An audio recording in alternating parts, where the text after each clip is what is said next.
Eu, há pouco menos de uma hora, fui abordada, saindo aqui do plenário, por alguns locutores de rádio, representantes da Associação Brasileira de Radiodifusão de Rádio Comunitária, Abraço Nacional. Muito preocupados e angustiados, nos entregaram, pelo menos a mim, uma carta aberta aos senadores da República, senadora Lúcia. Nesta carta, eles pedem o nosso empenho, o nosso apoio à aprovação da MP 747 nos moldes como veio e como foi reformulada pela Câmara de Deputados.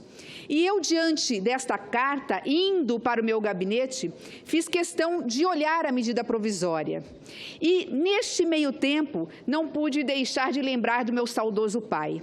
Meu pai entendia e via no veículo de comunicação, que é o rádio, o mais democrático e até mais poderoso veículo de comunicação em massa. E ele explicava a razão.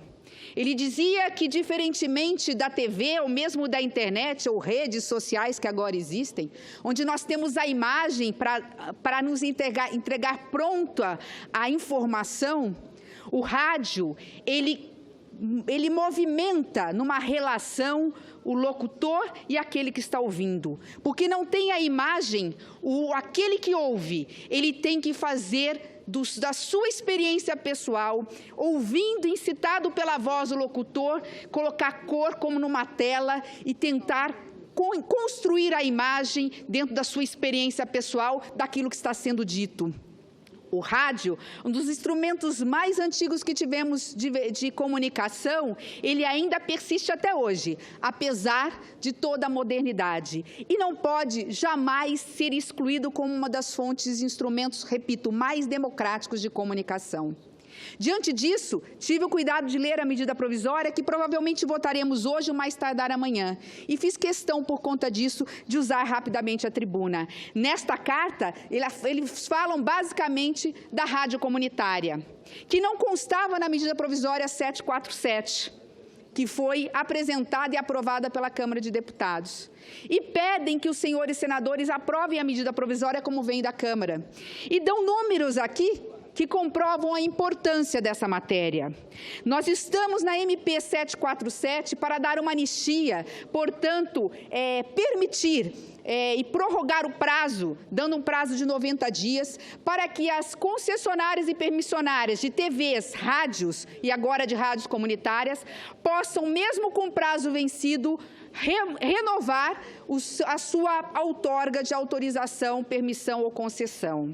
Ao fazer isso, nós estaremos permitindo que 542 rádios comunitárias praticamente extintas possam voltar à atividade. 688 processos em extinção, totalizando os 1.288 rádios comunitárias, possam ter o direito à renovação da autorização em tramitação.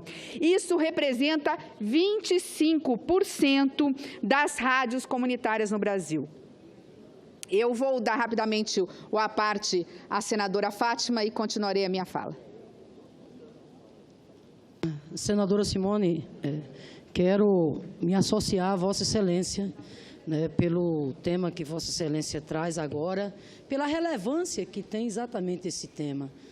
Vossa Excelência e o Brasil reconhece o papel importante que tem a radiodifusão comunitária em todo o país. Papel relevante pelo caráter plural, pela seriedade, como Vossa Excelência mesmo menciona, em mais de 1.000 municípios pelo país afora, senadora Simone Tebet, essas cidades dispõem apenas da chamada rádio comunitária. Portanto, espero, senadora Simone, que prevaleça aqui o bom senso e, mais do que o bom senso, prevaleça aqui o senso de justiça e responsabilidade e que nós possamos, ao apreciar essa medida provisória, dar à rádio comunitária no Brasil o respeito que ela merece. É inaceitável que tratemos desse tema sob a lógica de 2 pesos e 2 medidas, ou seja, para as chamadas rádios comerciais, prazo de renovação e as chamadas rádios comunitárias, negar? Não. Repito, espero que isso não prospere de maneira nenhuma, portanto, parabenizo Vossa Excelência e me somo a essa sua luta. Agradeço, senadora Fátima. Eu não tenho dúvida que esta casa, sensível que é aos anseios da população brasileira, irá fazer a sua parte, aprovando a medida provisória como veio da Câmara. Porque tudo que falarmos de rádio é pouco quando falamos de rádio comunitária. Tem que ser colocado no superlativo, ampliando ainda mais o poder e o espírito democrático do rádio. Roquete Pinto, que é um dos pioneiros de radiodifusão no Brasil, tem uma frase que acho que resume a importância que foi o rádio e no caso, a rádio comunitária. Dizia ele que o rádio é o jornal daquele que não sabe ler. É o mestre de quem não pode ir para a escola. É o animador das esperanças e dos enfermos e é o guia dos sãos. Também o divertimento gratuito dos mais pobres. Esta foi a importância histórica e ainda é a importância do rádio. Imagina a rádio comunitária, que apesar da extensão do limite territorial tão pequeno, porque ela tem uma frequência muito curta, de 25 watts, ela atinge uma circunferência muito pequena, ela muitas vezes é a única fonte de informação do bairro periférico, dos distritos e das pequenas cidades brasileiras, onde não se tem lucro ao implantar um rádio ou mesmo uma TV, lá está a rádio comunitária. E ela é, talvez, a mais íntima dos veículos, porque, na realidade, ela não apenas fala, ela ouve a comunidade. Ela não é feita para a comunidade, ela é feita pela comunidade. Ela está ali sem fins lucrativos, não pode receber recursos para fazer propaganda comercial, mas ela está ali num serviço institucional de informação, de manifestação cultural, artística, esportiva. Ela abre os microfones para as pessoas tratarem dos seus problemas locais. Ela vai... Senadora Simone, conceda-me uma parte. Com certeza. Ela vai tratar de questões muito particulares. Ela abre os microfones da comunidade para que o prefeito possa ouvir, para que o governador possa resolver.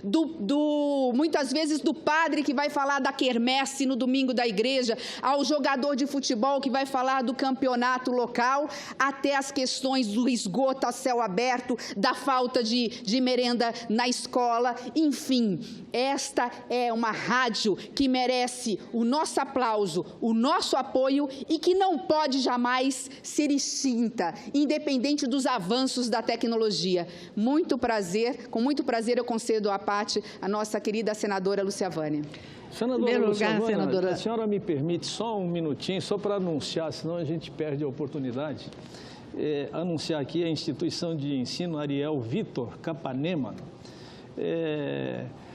Fonseca da Universidade de Itaúna, de ensino superior de Minas Gerais, que está fazendo uma visita para nós aqui no Senado Federal, e eu interrompi as duas senadoras para prestar homenagem a todos vocês. Sejam bem-vindos ao Senado Federal. Muito obrigado pela presença. Bem-vindos. Obrigado. Senadora Lúcia Vânia, obrigado. Em primeiro lugar, senadora Simone, quero cumprimentá-la pelo seu discurso. Eu concordo inteiramente com o teor das suas palavras, com a importância que Vossa Excelência dá às rádios comunitárias. Nós participamos, como relatora revisora desse projeto, nós participamos ativamente de todos os debates na comissão especial. Procuramos atender às emendas oferecidas. O relator da matéria, Nilson Leitão, pôde atender, na medida do possível, todos aqueles que reivindicaram a sua presença ou a melhoria no projeto. Em relação às rádios comunitárias, foi o primeiro aperfeiçoamento que foi feito ali naquele momento. O governo pedia que havia um acordo no sentido de fazer com que, nos primeiros dias de março, ele encaminhasse uma medida provisória aqui para tratar exclusivamente das rádios comunitárias.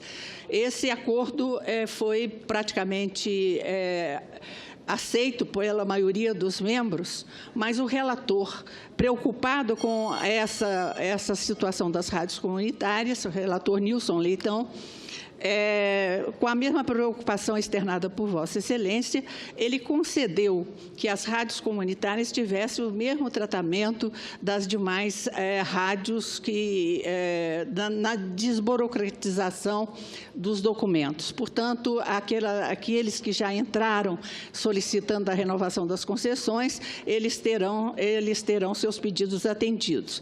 E as demais as especificidades das rádios comunitárias serão tratadas nessa medida provisória a partir que o governo encaminhará ao Congresso Nacional a partir de março. Esse era o esclarecimento que eu gostaria de fazer a Vossa Excelência. O testemunho de Vossa Excelência e não poderia encerrar a minha fala, não sem antes dizer o quanto Vossa Excelência foi importante como relatora revisora para confirmar e já conseguir colocar na medida provisória 747 as rádios comunitárias. Representando muito bem o Senado Federal, faz justiça a um instrumento, como disse mais uma vez, tão democrático. Eu encerro as minhas palavras, senador Dário, dizendo que eu não pude aguardar, né? Não estava pronta para fazer o pronunciamento, mereceria, sem dúvida nenhuma, um pronunciamento muito mais profundo, mas quando fui abordado por esses cidadãos, lembrei realmente do meu pai. Meu pai foi uma das pessoas que mais levou rádios comunitárias, conseguiu, via Ministério da Comunicação, para o meu querido estado de Mato Grosso do Sul. Quantas nos foram as vezes que dei entrevistas em rádios comunitárias e ouvia dos locutores, daquelas poucas pessoas ali que tocavam bravamente a rádio comunitária sem ganhar nada com isso. Olha, esta rádio foi conseguida graças à ajuda do seu saudoso pai. Fui prefeita do interior, sou nascida no interior, numa época onde não havia internet, praticamente poucas pessoas tinham uma televisão, quando tinham era televisão preto e branco, e eu cresci vendo meu saudoso avô paterno com um radinho no pé do ouvido. A rádio comunitária, se não é a mais democrática, é talvez o mais íntimo, a mais íntima instrumento de comunicação em massa, porque ela é ouvida ainda hoje no interior, na zona rural, nos rincões desse país, no pé do ouvido, que é muito próximo ao coração. Muito obrigada, senhor presidente.